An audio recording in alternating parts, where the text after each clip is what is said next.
Okay, so I thought I'd show you a test or how a video how it looks when I grown Chufa here, like a last try to show you that it's some success to it. So I had corn growing with Chufa, and you see this is Chufa, the high grass here, and I thought I'd give you a kind of good story on Chufa, because not many know about it. It's called tiger nuts as well, and it's like a grass grown everywhere in Africa, and they cultivated it like for 8,000 years in south of Egypt, and now finally it reached this cold place here. So it's been much older than that, and eaten than that. I think like 2 million years ago some hominid ate it as well. I mean, it grows everywhere. It's like a weed. It forms this 2 centimeter, 1 centimeter nuts or tubers in the bottom of the grass, and these are very good. They taste very good. You dry them, so when you dry them, half the weight remains, so you don't need to get away so much moisture. And I've been reading up on the yield you can get from these, and it's very, very good. And I don't understand why no one is cultivating this more, because you can get much more per acre than with other crops. So the time you grow them is 120 days. These here were planted very late in a greenhouse and grown only for 80 days, and that's like it's where they start to form these bulbs. So there's probably nothing here now. And I dug here before and I found some, so it's like a bad example of how to grow them. But anyway, so in the bottom of each of these stems, then let's see, take this one. They should be. It's a very, very bad example of growing them.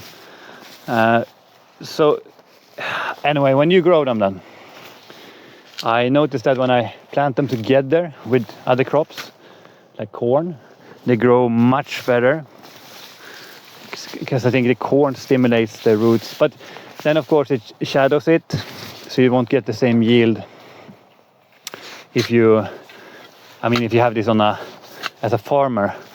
If you have like this where the sun comes from everywhere, it's probably much better. So I planted these in biochar, and the biochar wasn't cured, so it had no nitrogen or nutrients, so it's probably sucked up most of it, because I saw they start coming in the end of the summer. Grew very, very slow, but then they start coming. So I find at least one tiger nut. Yeah. So the biochar makes the soil really nice in a way. You see, just soil, compost, the natural soil, compost, and then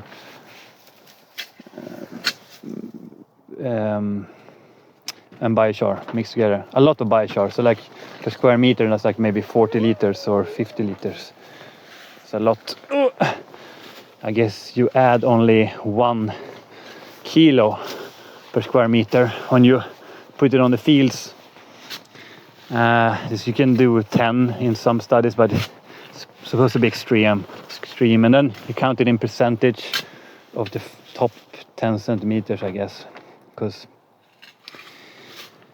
if you count 1 meter down, 1 cubic meter of soil, and then you add 1 kilo, it's like 1 promille. I think they made 1 decimeter the depth of calculating the percentage of biochar applied. Anyway, so this is maybe, what can it be? 50% biochar then, or 40, something like that. So anyway, the yield thing with this Chufa is amazing in a way. You can get in studies like in China where they done long trials, or the trials, maybe 15 ton maximum dry weight. And the thing with it is that it has fat in it, so it's around between 10 and 20% fat, around 20 on average, 24 on average when I read up on it on Grok AI then, so it's maybe not so correct because they give you the answer you want.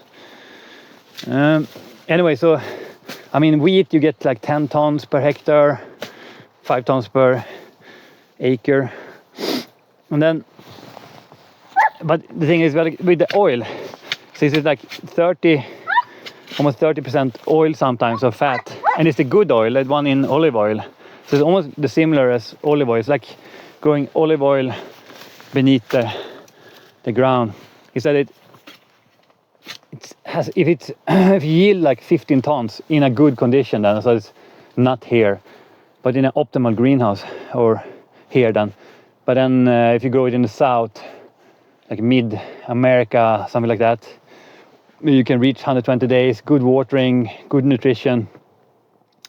If you grow canola oil or sunflower oil, you get maybe a ton to 1.5 tons per hectare, and half that per acre then. But in this case, since you get you can get 15 tons of dry weight, and then it's 20% that is fat, the good, like the really good fat that people want. And you press it for oil, you end up with like per hectare you end up like with 3 to maybe 4.5 tons, if you're lucky, of fat of oil, and that's like 3-4 times more than you get with canola oil or those.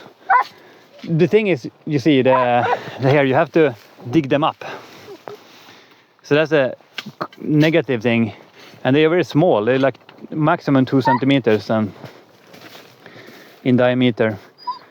And here I have nothing to show you, but then it's very good crop. It's quite expensive as well. If you buy 1 kilo, if you pay for a kilo in the health shop, it costs maybe $20 US dollars. And the grass you see above here is equal to hay in dry weight yield, or even more than. So you can harvest the grass and then take the tubers. And since it's 120 days, theoretically you could plant it again and again, since it's 365 days per year, and 120 divided by that is 3. So you can plant it 3 times per year if you have like an all-round growing season. And that means that per acre or hectare you can produce but 10 tons of oil, which is amazing. Even more you can get if you get 3 harvests. And when you harvest, you just replant one of the tubers, and it starts growing again, because it's like a weed. Because I mean, in the south you don't get rid of it if you don't get all the tubers. If one is left, they start to grow again, and you have a new plant, and they spread out. So one nut gives maybe, like they say 20, but I guess you can get 50 or even more. They first form the nuts, and then they grow in size. Young, inte nu. And I mean, it's like if you count on how much dry weight you can get of just the Chufa. So let's say you get 10 tons per hectare, like 5 tons per acre, and you do it 3 times a year if you have these good conditions where you can grow year round, because you need 15 to 20 Celsius at least. I don't know the Fahrenheit on that, but like indoor temperature. You can get like theoretically like 30 tons per year, maybe more, dry weight. And then if you get if you would sell it straight away then to the customer, that's of course not doable, but the theoretical value of that is so per kilo, let's say $10, and you get 30 tons per hectare or 15 tons per acre a year. Then in total, if you three planting times per year, you get I have to think in my head now. So 10,000 kilo, 30,000 kilo, and $300,000 per hectare, 150,000 per acre. But then if you can only plant one time per year, you get a third of that. So 50,000 per acre and 100,000 per hectare. It's quite a lot of money, but then of course you probably need to go below $5 when you sell it per kilo. And there's a lot more processing because you need to take it up of the soil, and it has soil on it. You need to wash it, but then you just dry it. So you need a special equipment. It's small rocks or stones in it. You need to separate them from the Chufa. I don't know if you do. The potato machines can do that. Like if you refine it. So like if there's rocks in the soil when you dig up potatoes, somehow they're separated from the potatoes in these machines. You could probably do that here as well. But it's like a good cash crop compared to, let's say, potatoes. I don't know, they are more water, of course. You get like 30 to 50 tons per hectare, or 15 to 25 per acre. I guess you get like per kilo for those, get like 10 cents maybe, compared to $5 in this case.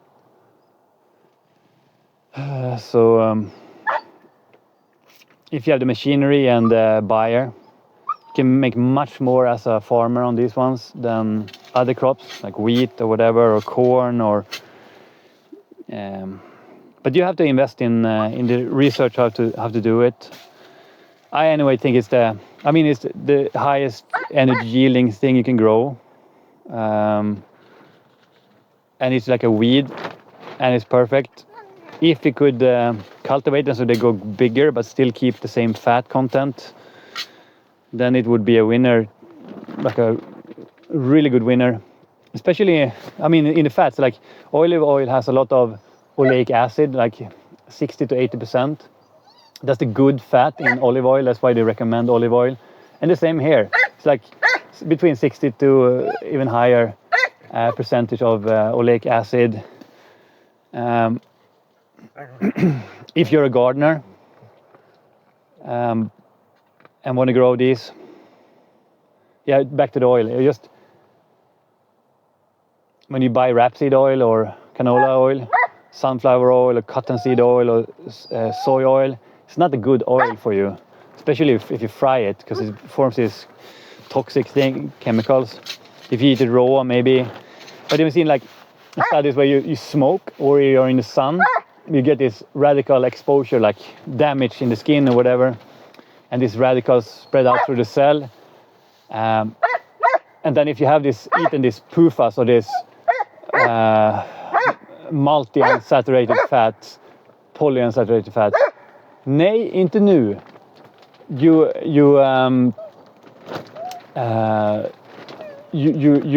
have those in the fat of your cells, in the membrane, and these are like the radicals, or the bad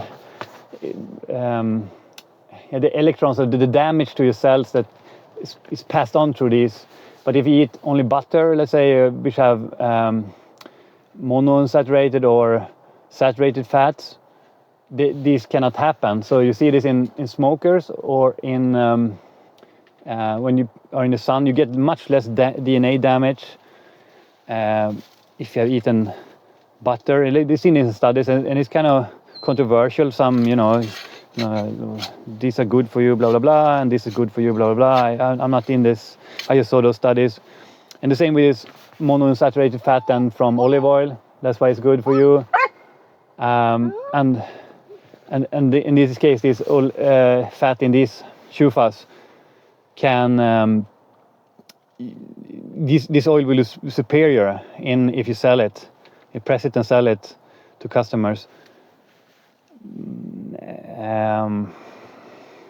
So in that case, you get much more as a farmer than if you do canola oil or sunflower oil, blah blah blah. In yield, you get a better oil that has a higher price. Because if you look at olive oil, it's more expensive than this sunflower oil and stuff like that. And then, as a gardener, it's not the only con is to harvest them, because you need to pull them up and then they sit at the end of each of these grass, and you get dirty on your hands. You have to separate them. But when you rinse them, like in a funnel, or not a funnel, but a mesh with water, and you rinse and rinse, you get the soil off, and then you just dry them in the sun or whatever. I dry them too slow, I noticed, and they start to taste strange. So you need to have quite good, do it in 2 days at least. And then these are whatever I eat, I go to this jar with these, because it tastes so good. They taste sweet and like coconut, almond, and sweet, and also they're fat, so you feel that you like it somehow, and they are chewy, like they don't just break, they are like more solid, and there's fibers. You feel full after just a few of them, or fuller. So I mean, it's like my favorite crop now. I will grow a lot of purple things, like purple corn, purple carrots, purple cabbage and stuff like that, because it's healthy. I like the healthy stuff, so I like those as well. But these they're like, just to harvest them, rinse them, dry them, and then you keep them stored in a jar in the kitchen, and you just take them out and eat them. You can grind them to a flour and bake with them as well, of course, and they don't need to add fat, because they already have the fat. So that's what the Egyptians did. They made these cookies of it. So it's been there for thousands of years until it reached Spain, and that's when I started cultivating it there. So it's like a wonderful crop for storage, and I guess I don't know how long you can store it, but as long as you keep it dry without any mold or anything, you can store it for years. It's like a survival crop as well. So potatoes are great. They grow everywhere, but not so tasty, in my opinion. And you cannot store them more than a winter, and then at the end of the winter, the skin gets soaky and stuff like that. So but these are fantastic. I grown this on another place, not here. This one's failed, too late planting, so I harvest there, and I will make a video where I harvest them there as well, so you can see. But this is grown really far up. If I planted this earlier, it would have gotten much more. So really far up, you can grow this on free land. You can reach just 90 days and you still get some. But of course, if you get them in growing faster with you get larger ones. So in here, I would suggest fiber cloth in the beginning, and they drink a lot, need a lot of nutrition. But like sandy soil is probably best for them, and so it's possible to grow them almost everywhere. If you don't have the best climate, do a greenhouse like this and grow them. But yeah, I am addicted to this. So yeah, I don't know what more to say. Animals love them. They grow them for turkeys. I read it. Wild boar, they would love them. So whatever, yeah, and can see if I can get if I do a test here then, last one to see if I get any. No, I dug this up last time. Yeah, that was the. I looked here in another video for them. I found some. Yeah. Oh, okay. So that was that. Not a single one to show you, but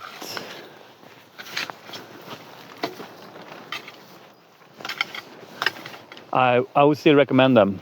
And when you buy them, you pay enormous amounts for just a few seeds or tubers to plant. But I would say do this. Test the ones they sell as fish bait. You get much more for your money. You can plant like a whole field of for the same price. The germination worked then for me. If I buy them from the health shop, they've been treated somehow, maybe heated up.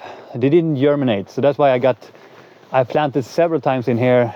So that's why it took so long before I got them going. That's why the yield, the harvest here is nothing. And then, so that's my suggestion. Just buy from different sources, put them in water on a cloth inside, see if they germinate. It takes maybe 1 to 2 weeks to see them sprout out. So you need to change the water. I got some to rot on the plate. It didn't smell good. So then you see, or you can do this, buy soil,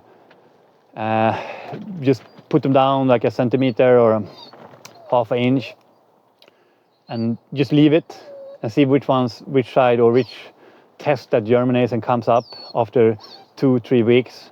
And then you know these ones are working, and you can use those to later on when you plant in the garden. So you buy this in March, for example. So that's where video ended, but yeah, so buy them in March, test, and then